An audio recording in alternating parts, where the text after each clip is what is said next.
I always knew I was adopted. There was never a dramatic reveal, no whispered confession overheard from behind a half-closed door. It was simply woven into my life, like the pale blue curtains in my childhood bedroom, or the way my dad whistled when he watered the roses. It was part of the air I breathed. My parents told me when I was little, so little that my feet still swung above the floor when I sat at the kitchen table. My mom held my hands and said, "You grew in another woman's tummy, but you grew in our hearts long before that." And because she said it with tears shining softly in her eyes and love pouring from every syllable, I believed it without question. I was chosen. That was the word they always used. As a child, that felt magical. I imagined myself like a star someone spotted in a dark sky, tiny, shimmering, waiting to be wished upon. I pictured my parents searching through a crowd of babies and pointing to me as if I glowed brighter than the rest. "That one," my dad would say in my imagination, "she's ours." I built my identity around that story. I was the chosen girl, the lucky one, the miracle they waited years for, and I was happy. My childhood smelled like vanilla candles and freshly cut grass. Our house stood at the end of a quiet street in a small town where everyone knew everyone. Summers meant lemonade stands and scraped knees. Winters meant baking cookies and watching old movies curled beneath quilts. I never doubted I was loved. But love, I would later learn, does not always answer every question. The first question. The first time I felt the crack in my certainty, I was 12. It was a science class assignment about genetics. We had to draw a family tree and trace inherited traits: eye color, hair texture, dimples, allergies. I stared at the blank paper longer than anyone else. Around me, my classmates laughed. I got my dad's nose, my mom's curly hair, grandpa's freckles. I touched my own face. Brown eyes, straight dark hair, olive skin. My parents both had pale skin and green eyes. My dad's hair was sandy blonde, my mom's was auburn. I looked like a photograph placed in the wrong frame. I knew adoption meant biology was different. I knew that. But that day, sitting under fluorescent lights with a pencil hovering uselessly above paper, I felt different in a way that wasn't magical. It felt lonely. When I got home, I found my mom kneading dough in the kitchen. "Do I look like her?" I asked. She paused, flour dusted across her hands. "Like who, sweetheart?" "Like my birth mom." The air shifted. My mom didn't flinch. She never flinched, but something in her eyes grew careful. "I don't know," she said softly. "We were never given pictures." That was the first time I realized how much we didn't know. My adoption was closed, that was the word. Closed meant no names, no faces, no contact, just a thin file with sparse details, a birth date, a hospital, a few medical notes, and a brief description. Mother, 19 years old, college student, healthy, brown hair, brown eyes. That was it. I read that description over and over when I was 13, sitting cross-legged on my bedroom floor. Brown hair, brown eyes. I traced those words as if they were clues in a mystery novel. Was she tall? Did she laugh loudly? Did she like music? Did she cry when she signed the papers? Did she ever think about me? I didn't ask these questions out loud because I was afraid. Afraid that wondering about her meant betraying my mom, the woman who braided my hair before school and stayed up with me when I had fevers. Love can coexist, I would later learn, but at 13, my heart believed it had to choose. So I folded the paper back into the envelope and slid it under my bed, and I tried not to think about it. Teenage years have a way of sharpening every insecurity. At 15, I became hyper-aware of my reflection, not because I disliked myself, but because I didn't know where I came from. I studied my features as if they were foreign artifacts. Who else had this nose? Who else furrowed their brow when they were concentrating? Who else felt this restless ache in their chest when watching sunsets?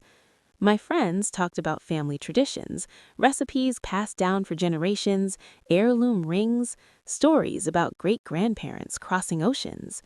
I had love, I had stability, I had safety, but I had no origin story. Sometimes, late at night, I would lie awake imagining her. 19 years old, a college student. Did she hold me before I was taken away? Did she whisper goodbye? Or did she turn her face to the wall? I told myself I didn't need to know, but the questions kept blooming like wildflowers through concrete. The day everything shifted. The truth didn't arrive gently. It crashed into my life the summer I turned 22.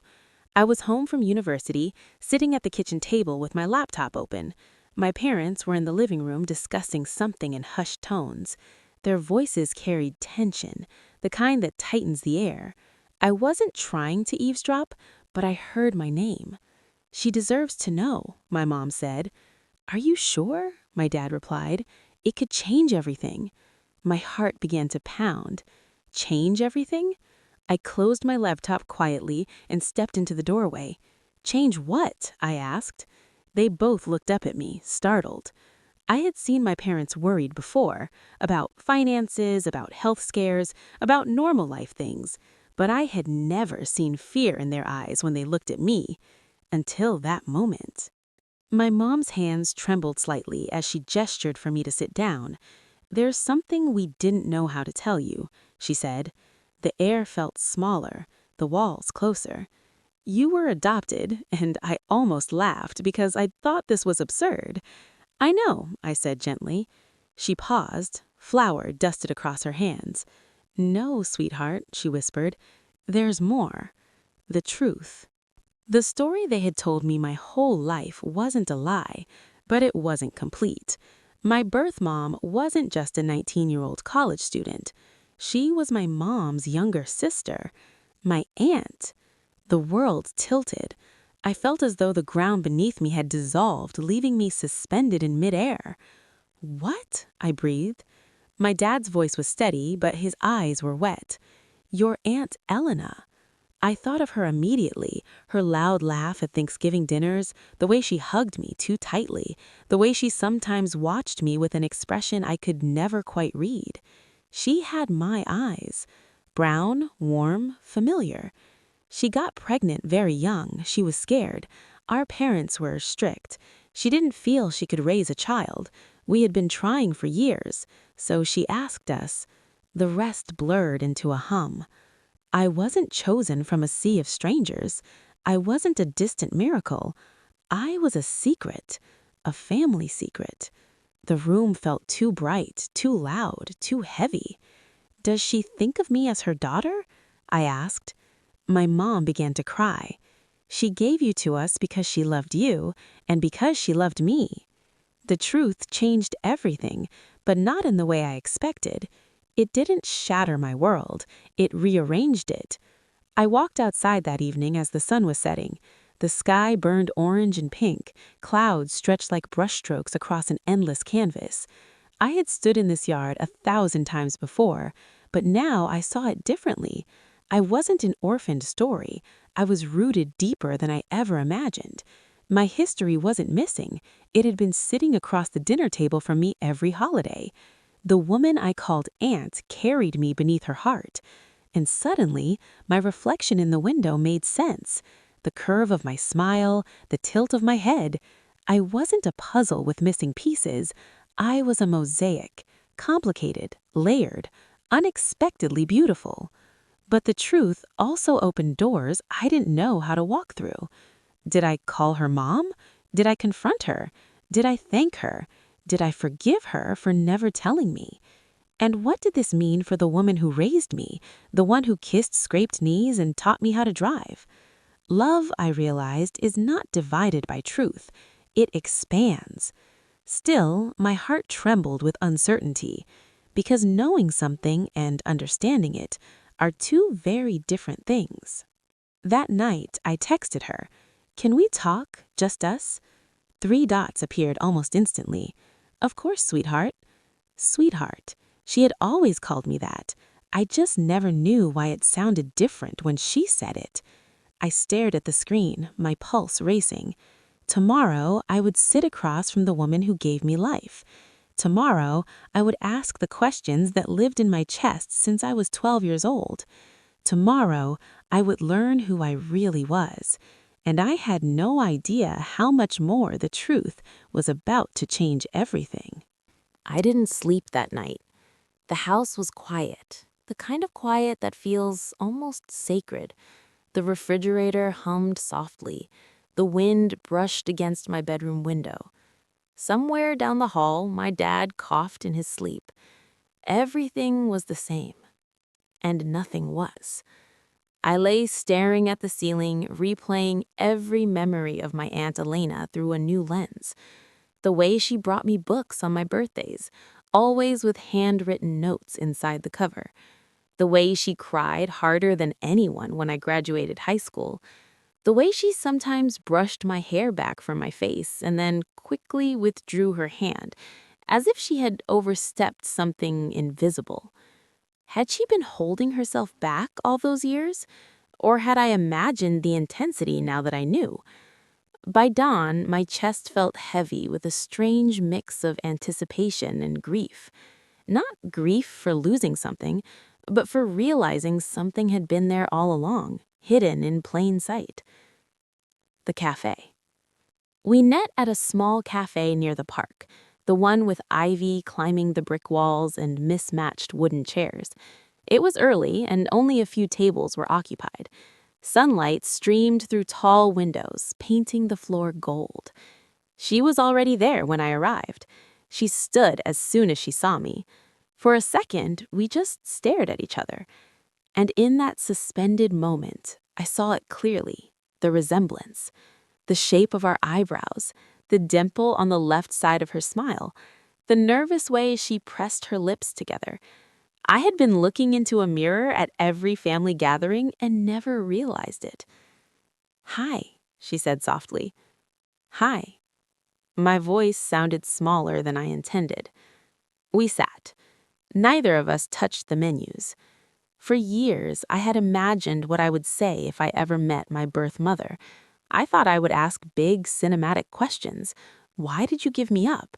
Did you love me? Did you regret it? But now that she sat across from me, real and trembling, all my rehearsed speeches vanished. "I know," I said simply. Her breath caught.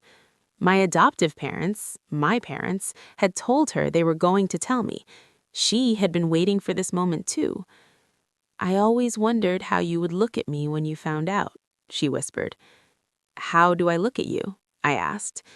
She gave a sad, beautiful smile. "Like you're trying to recognize me." I was. Her story. She was 19.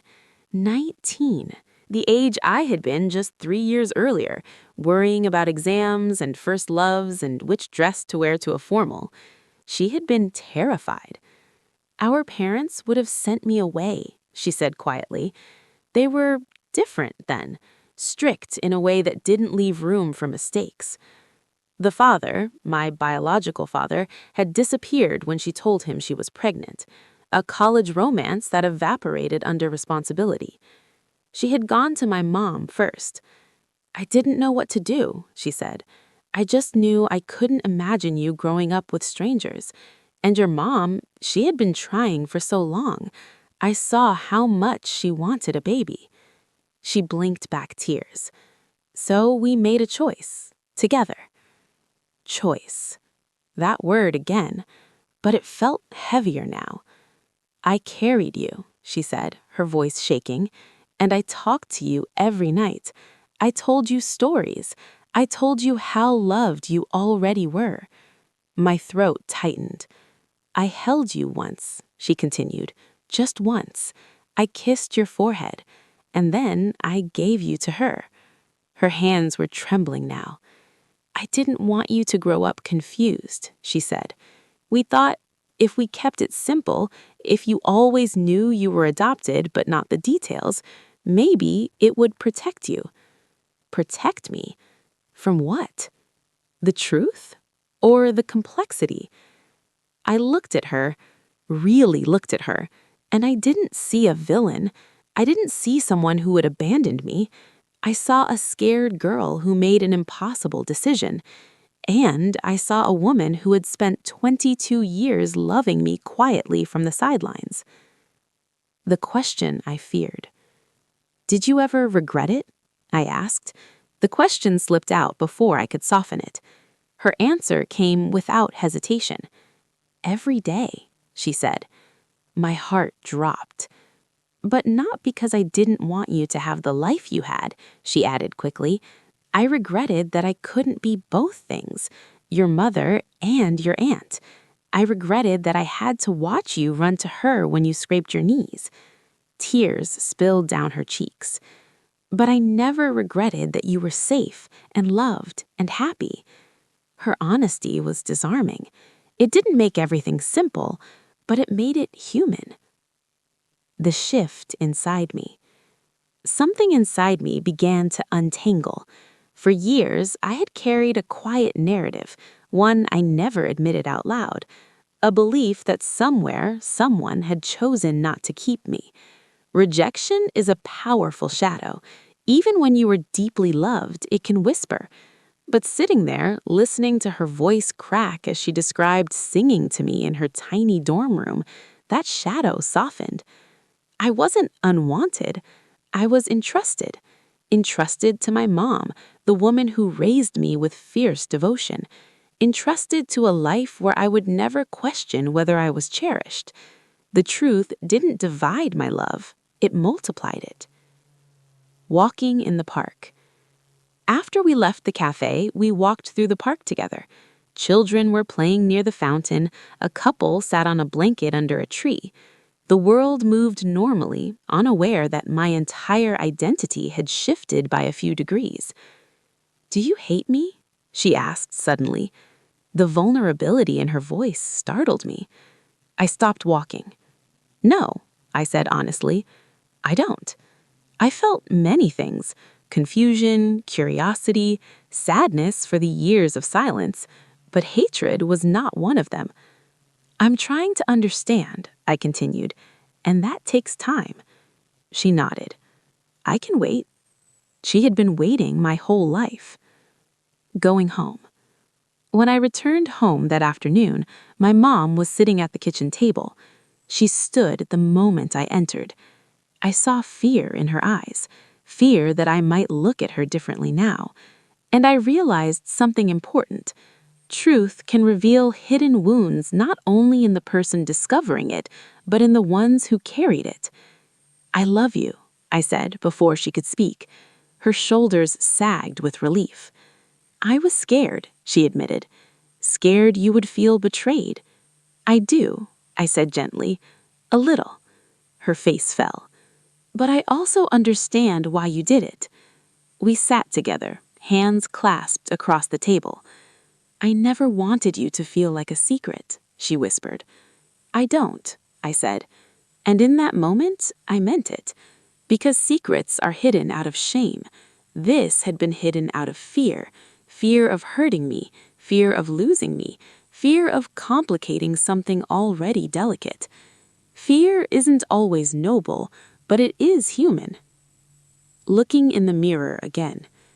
That night, I stood in front of my bedroom mirror. The same brown eyes stared back at me. But now, I saw layers. I saw the girl who had grown in a college dorm room womb. I saw the woman who had rocked me through fevers. I saw resilience woven through generations of women who made difficult choices. I was not divided. I was doubled. I realized something beautiful then. Identity is not a straight line. It's a tapestry. Threads overlap.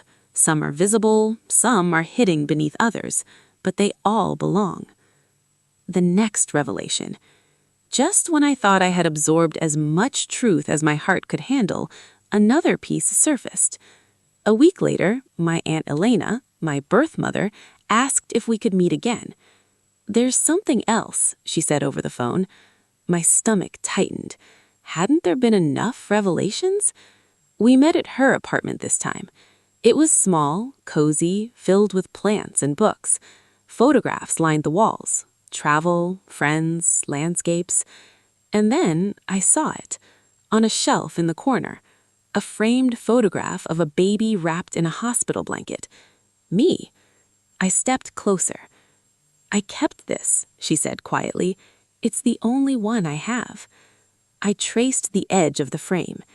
And then she said the words that would shift everything again. "You have a brother." The air left my lungs. "What?" "He's younger. I had him years later, and I told him about you." My heart began to race. "He knows I exist?" She nodded. "He's wanted to meet you for a long time." A brother. A whole person walking through the world, sharing my blood, my history, and I had never known. The truth wasn't done unfolding. It was blooming. And I realized something profound. Life doesn't shatter when truth arrives. It expands. It makes room for more love, more connection, more courage. But expansion can feel like stretching beyond your limits. And I was about to stretch further than I ever had before. Because next I said yes before fear could answer for me. "Yes," I told her, "I want to meet him." The words felt brave in my mouth, almost steady. But that night, courage dissolved into nerves. A brother. Not an abstract idea, not a hypothetical possibility, a real person. A heartbeat somewhere in the same town, a laugh that might echo like mine, hands that might move when he talks the way mine do. For 22 years, I had believed I was an only child, a singular story. Now I was part of a constellation I hadn't known existed. I lay awake imagining him. Was he tall? Did he play sports? Did he know what to say to a sister who had just appeared in his life like a plot twist? What did you wear to meet your brother for the first time? The meeting. We chose neutral ground, the botanical gardens on the edge of town. It felt symbolic somehow. New growth, open space, something alive and breathing. The morning was bright but cool.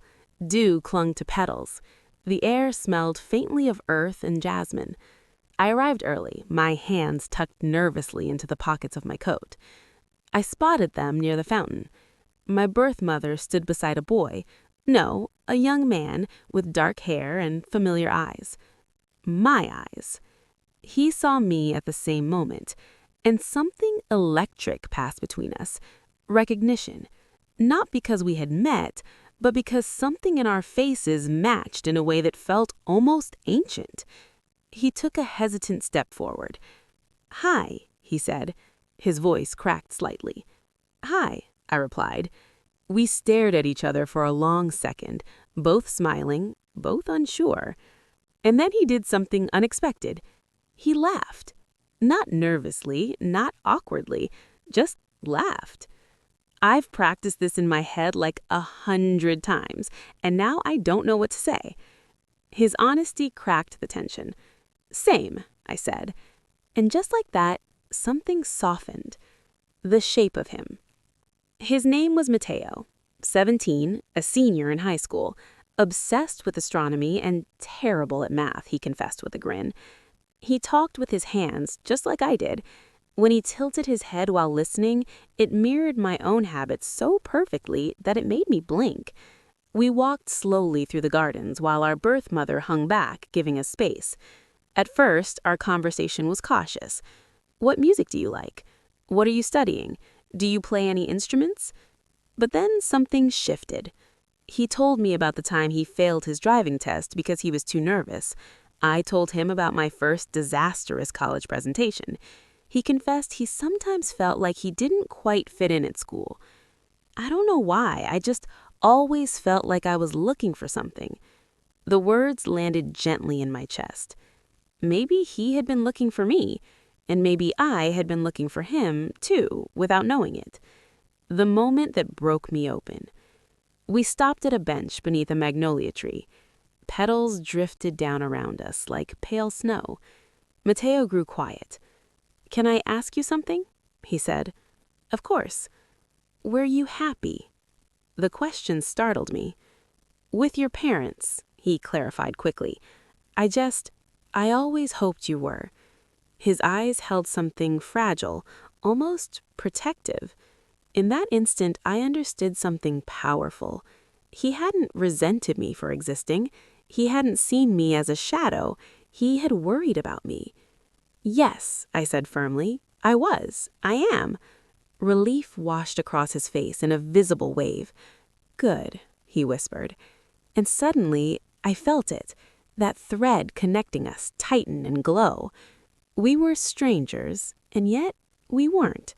There is something extraordinary about standing next to someone who shares your blood.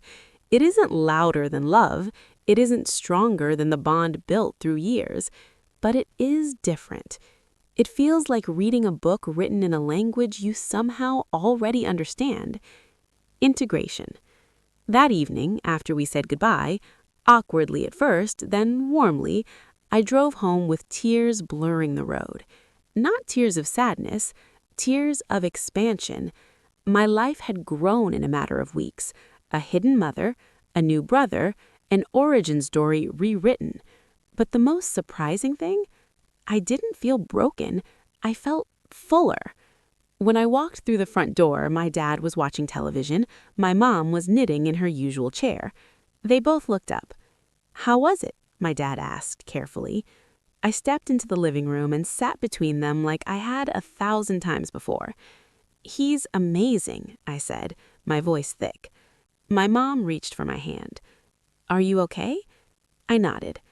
I think I have more room in my heart than I realized." She smiled through tears. "So do we." The hard conversation. Not everything was effortless. A few days later, I had to ask the question that had been sitting quietly beneath all the wonder. "Why didn't you tell me sooner?" I asked my parents. We were back at the kitchen table, the place where truths seemed to gather. My dad exhaled slowly. "We promised Elena," he said. "She wasn't ready, and we didn't want to confuse you when you were little." My mom looked at me carefully. "Would you have wanted to know earlier?" I considered it. At 12, I might not have understood. At 16, I might have rebelled against all of them. At 18, maybe. "I don't know," I admitted, and that was the honest answer. Timing is complicated. There is no perfect moment for a truth that reshapes you. But I realized something important. They hadn't hid it to control me. They had hid it because they were trying to protect everyone at once. And sometimes, protecting one heart means burdening your own. The quiet realization. In the weeks that followed, my life began to weave itself into a new pattern. I met Mateo for coffee after classes. We texted about constellations and college applications. He sent me a blurry photo of Jupiter through his telescope. "Looks small," I teased. "It's enormous," he protested. "You just have to know how to see it." That sentence lingered with me. You just have to know how to see it. For years, my life had looked complete, and it was. But there were pieces beyond my vision. Not missing, just unseen. I started spending time with Elena too. Slowly, carefully. We didn't rush to redefine our relationship. She was still Elena, not Mom. That title belonged to the woman who raised me. But sometimes when Elena laughed and I heard my own laugh echo back, I felt something deep and primal stir. Not a replacement, an addition. Love is not a finite resource. It is an expanding horizon. The final shift. The real transformation didn't happen in a dramatic conversation or a tearful reunion. It happened quietly. One evening, as I watched my parents, both of them, sitting together at a family dinner, my mom and my dad, Elena and Mateo, all at one table. There was laughter, there was awkwardness, there were moments where old tensions flickered and dissolved, but there was also something extraordinary. Choice. Elena chose to give me life. My parents chose to raise me. Mateo chose to welcome me. And I chose to step into this complicated, beautiful truth. I realized then that my story had never been about abandonment. It had been about courage. A 19-year-old girl making an impossible decision. a sister opening her arms, a family risking discomfort to preserve love, and me learning that identity is not defined by secrecy or simplicity. It is defined by grace. The mirror one last time. Months later, I stood once again before my mirror, but this time I didn't search for missing pieces. I saw my brown eyes, Elena's eyes. I saw my steady posture, my dad's influence. I saw the kindness my mom taught me. I saw curiosity that matched Mateo's. I was not divided between two families. I was built by both. And the truth, the one that once felt like it might shatter me, had instead made me braver. It taught me that love can survive revelation, that families can be layered, that origins do not erase belonging. I used to think being adopted meant I started somewhere else. Now I understand. I started in love, I grew in love, and when the truth arrived, it did not undo that foundation, it strengthened it. I was adopted, and the truth changed everything. Not by breaking my story, but by revealing how extraordinary it had always been. For a while after everything settled, life felt almost unreal. Not dramatic, not chaotic, just deeper. Like someone had adjusted the contrast on my world. Colors felt richer, conversations felt more layered, even silence held meaning. I began to notice small things I used to overlook. The way my mom squeezed my shoulder when she passed behind me in the kitchen. The way Elena studied my face when she thought I wasn't looking. The way Mateo instinctively walked on the outer side of the sidewalk as if protecting me. Belonging had multiplied. And strangely, instead of feeling torn between worlds, I felt anchored. The way it changed me. Before the truth, I carried an invisible question inside me. Am I enough? I didn't know that question was there. It didn't shout, it whispered. It showed up when someone pulled away in a relationship, when I wasn't chosen for something, when love felt uncertain. There was always a tiny, irrational fear. Maybe people leave. Even though my parents never did, even though I was deeply loved. Adoption can plant subtle doubts, not because love is lacking, but because the origin story is incomplete. But learning the truth shifted something fundamental. I wasn't left. I was given. There was a vast emotional difference between those two realities. One implies rejection, the other implies sacrifice. And sacrifice, I realized, is rooted in love. Building new traditions. The first holiday after everything came into the open was complicated. We didn't know what to call anything. Was Elena still aunt at the dinner table? Did Mateo sit next to me or across from me? Were we supposed to pretend nothing had changed? But pretending no longer felt necessary. Truth has a way of dissolving performance, so we kept it simple. We cooked together. My mom and Elena stood side by side in the kitchen, two women who loved me in different, powerful ways. There was a softness between them now. The tension that once lived quietly beneath the surface had eased. They had carried this secret together for decades. Now they could breathe. Mateo and I set the table, arguing over whether forks go on the left, they do, and laughing too loudly. At one point, I stepped back and just watched. It struck me that my life could have unfolded so differently. Resentment could have taken root. Jealousy could have fractured us. Silence could have hardened into distance. Instead, we chose something braver. Honesty. The conversation that healed everything. It happened late one night, months later. I was sitting on the porch with my mom, the woman who raised me. The air was warm, cicadas humming softly in the trees.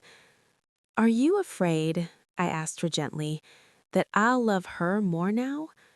She was quiet for a long moment. "Yes," she admitted. Her honesty broke my heart open. I've always known you had another mother somewhere in the world, even when I didn't know it was my own sister. And a part of me, a very human part, worried that one day you would find her and realize I wasn't enough. I took her hand. You are my mother, I said steadily, not because of paperwork, not because of secrecy, but because you showed up every single day. Tears slipped down her cheeks. Loving her, I added softly, doesn't subtract from loving you. It expands me. She exhaled like someone who had been holding her breath for years. That night, something healed between us completely. Not because the truth was easy, but because we faced it together. Becoming an adult in a new way. As the years passed, the truth became less of an earthquake and more of a foundation. Mateo went to college. We visited each other. He called me when he felt lost. I listened when he questioned who he was becoming. Sometimes he'd say, "I'm glad you exist." And every time, it stunned me. Elena and I built something steady, not rushed, not forced. She told me stories about my infancy, about the way I kicked constantly, about how she quieted when she played soft music. "Your mom used to do that too," she said once. She'd hum when she was nervous. I realized then that I carried pieces of both of them, not just genetically, but emotionally. Courage from one, steadiness from the other. I stopped seeing my story as unusual. I started seeing it as layered. The day I became a mother. Years later, when I held my own daughter for the first time, everything came full circle. She was impossibly small. Her fingers curled instinctively around mine. And in that hospital room, I thought about 3 women. The woman who carried me, the woman who raised me, and me, now holding life in my own arms. I understood something then that I hadn't fully grasped before. Motherhood is not defined by a single moment. It's defined by devotion, by staying, by choosing, by loving even when it costs you something. When my daughter was old enough to understand simple stories, I sat beside her bed and told her mine. "I grew in your tummy," I said, brushing her hair from her forehead. "But I grew in someone else's." "Like magic?" she asked. I smiled. "Yes," I whispered, "like magic." I told her about bravery, about sacrifice, about how families can look different and still be whole. I did not tell her my story with shame. I told it with pride, because it shaped me into someone who understands that love is not fragile, it is resilient. The final understanding.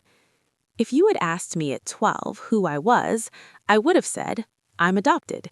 If you had asked me at 22, I might have said, "I just found out everything I thought I knew was incomplete." But now, when I look at myself, truly look, I say something different. I am the result of courage. A young woman who faced judgment to protect her child, a sister who opened her arms without hesitation, a family who risked complexity rather than lose connection, and me, a girl who once stared at her reflection searching for a resemblance, now standing rooted in a story that is both complicated and beautiful. The truth changed everything. It dissolved doubt. It replaced whispers of rejection with proof of love. It introduced me to a brother who shares my laugh. It allowed 2 mothers to stand in a room without fear. It taught me that identity is not a straight, simple line. It is a constellation.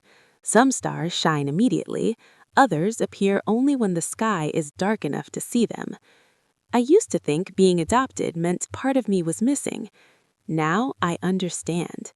Nothing was missing. It was simply waiting to be revealed.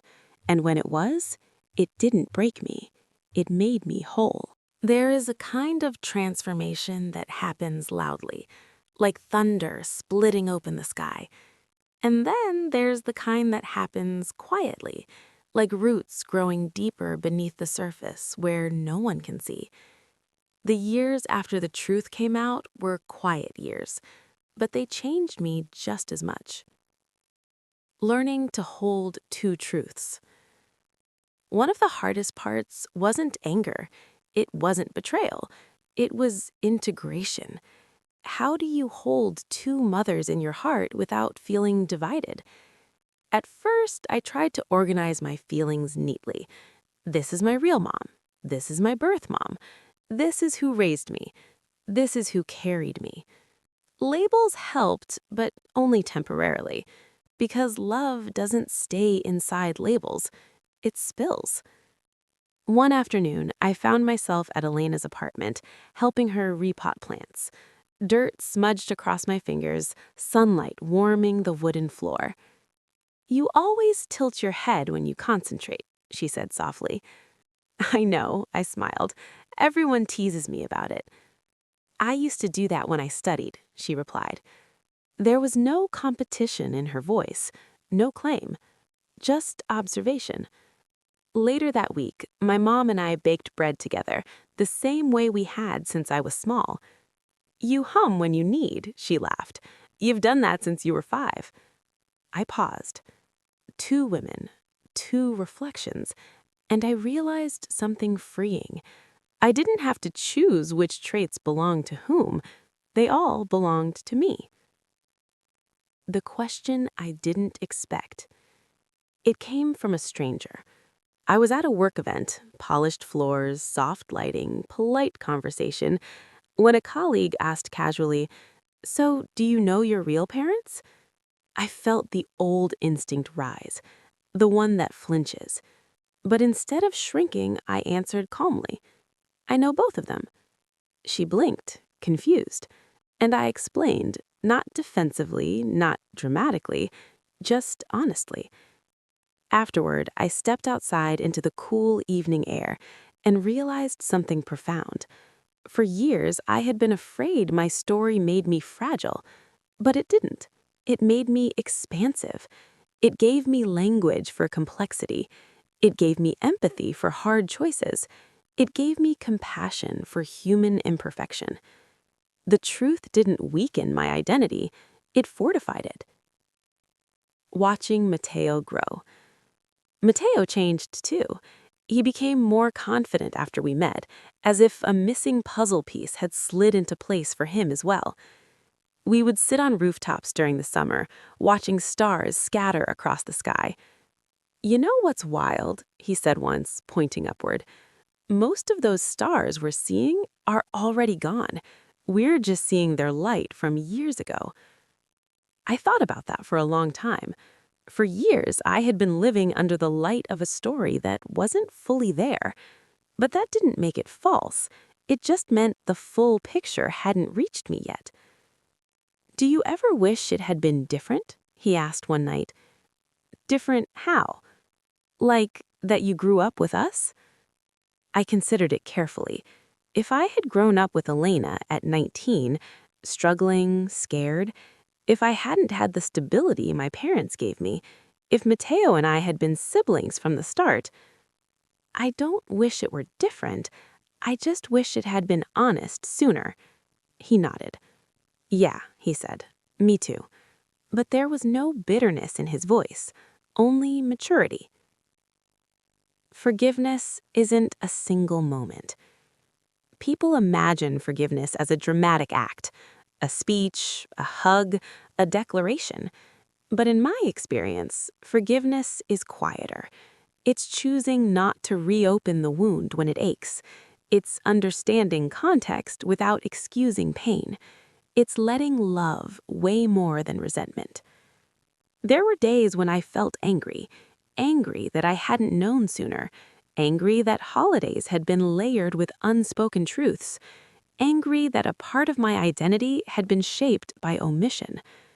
But then I would remember a 19-year-old girl alone in a dorm room, and a woman praying for a child she couldn't conceive, and a family trying, imperfectly, to protect all of us. And anger would soften into perspective, not because it wasn't valid, but because it wasn't the whole story. The moment that completed the circle. It happened unexpectedly. My daughter was 5. We were at a family gathering, loud, warm, full of overlapping conversations. My daughter ran from one adult to another, collecting hugs like treasures. She stopped in front of Elena. "Grandma Elena, Mommy says you're the one who carried her in your tummy." The room went still for a half second, and then Elena knelt down, eyes shimmering. "Yes," she said softly, "I did." "And Grandma Anna raised her," my daughter added, running to my mom and wrapping her arms around her legs. Both women laughed through tears. And in that moment, watching my child move effortlessly between them, without confusion, without fear, I felt something inside me settle completely. The secrecy had ended with me. My daughter would grow up knowing her whole story from the beginning, not as scandal, not as shame, but as strength. What the truth really changed. It didn't change who I loved. It changed how I understood love. It taught me that biology is powerful, but so is presence. Sacrifice can coexist with sorrow. Silence, even when well-intentioned, can weigh heavily, and honesty, even when painful, can liberate everyone involved. Most of all, it taught me that identity is not something handed to you fully formed. It unfolds, sometimes slowly, sometimes all at once, sometimes in ways that rearrange everything you thought you knew. If I could speak to my younger self, I would find that 12-year-old girl in her science classroom staring at a blank family tree. I would sit beside her and whisper, "You are not missing branches. Your tree is simply wider than you can see. You are not different in a way that makes you less. You are different in a way that makes you layered. One day, the questions that ache inside you will find answers, and those answers will not break you. They will build you." I was adopted, and the truth changed everything. It gave me a brother's laugh and echoing beside mine. It gave me a birth mother's quiet pride. It deepened my bond with the woman who raised me. It allowed me to tell my daughter her story without fear. It replaced uncertainty with clarity. It replaced hiddenness with openness. It replaced a whisper of doubt with certainty. I was always loved. From the very beginning, not once, but twice. And knowing that didn't divide my heart. It made it vast.